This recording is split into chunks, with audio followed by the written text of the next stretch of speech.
Johnny Roven, employment lawyer. It's important to understand what exactly harassment is in the workplace. We get a lot of calls where people say, I'm getting yelled at, I don't like my boss, they're constantly micromanaging me, they're constantly criticizing me, the workers are gossiping about me, it's becoming very hostile. Are any of these actionable? No. The answer is no. It's not illegal for a boss to yell at an employee. It's not illegal for random gossip to occur. So harassment in the workplace is very specific. It needs to be targeted towards some sort of characteristic that can't be changed. So just to go through the list, there's racial harassment, there's sexual harassment, there's gender-based harassment and disability harassment, things of that nature.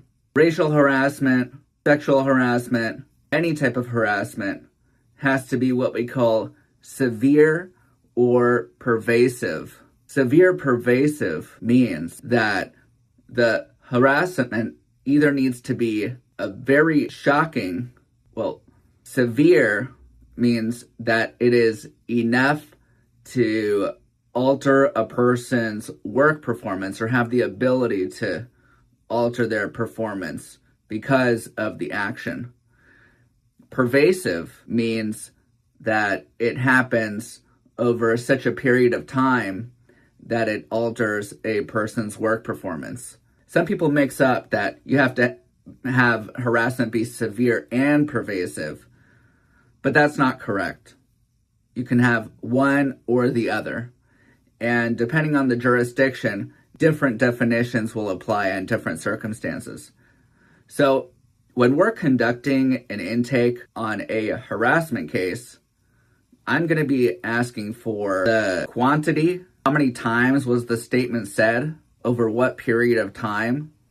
Was it weekly, every day, every hour, monthly? And when did it start? When did it stop? And exactly what was said. So a lot of times people will come and say, I don't really remember. I don't remember exactly what was said.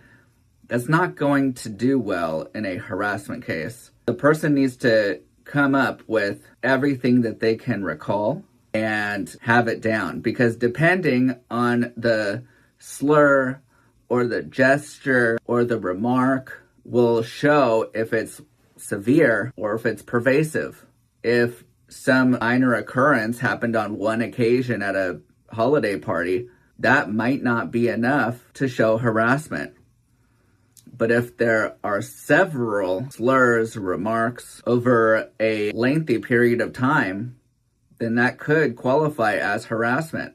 Or if there's one severe event, like some sort of assault or some sort of yelling campaign involving slurs, that could satisfy severe or pervasive. So there's a lot of argument as to whether something is severe or pervasive. Now, in order to place liability on an employer for this, the employer has to know about it or they should have known about it.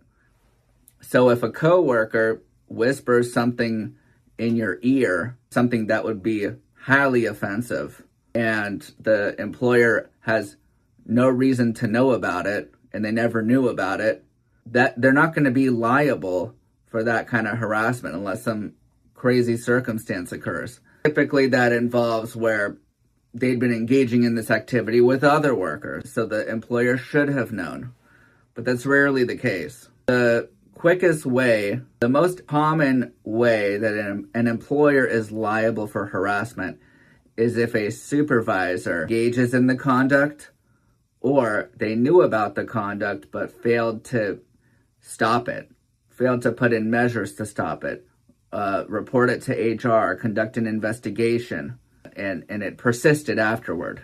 In that kind of situation, the employer may very well be liable for the harassment. There's a lot of case law on harassment, and typically the case law that gets analyzed shows what exactly was said, how often it was said, who said it, who heard it, who knew about it, who later was it reported to. If a person is being touched in an offensive way, the case law and what we will inquire about in the intake is who touched who, was a supervisor present, where were they touched, because touching on the arm versus in another area, those are going to present very differently in the law. Where they were touched, how often they were touched, those are going to be the inquiries about whether an employer is going to be liable for harassment. And finally, the person that is being harassed has to suffer some sort of damage from this. Typically, this is in the form of psychological harm, or what we call in California pain and suffering damages. That can be in the form of humiliation, grief, anxiety, inconvenience, loss of enjoyment of life, depression, and others.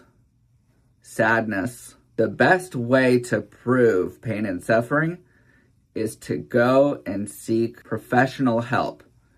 That doesn't mean talking to your friend, talking to a parent or a sibling.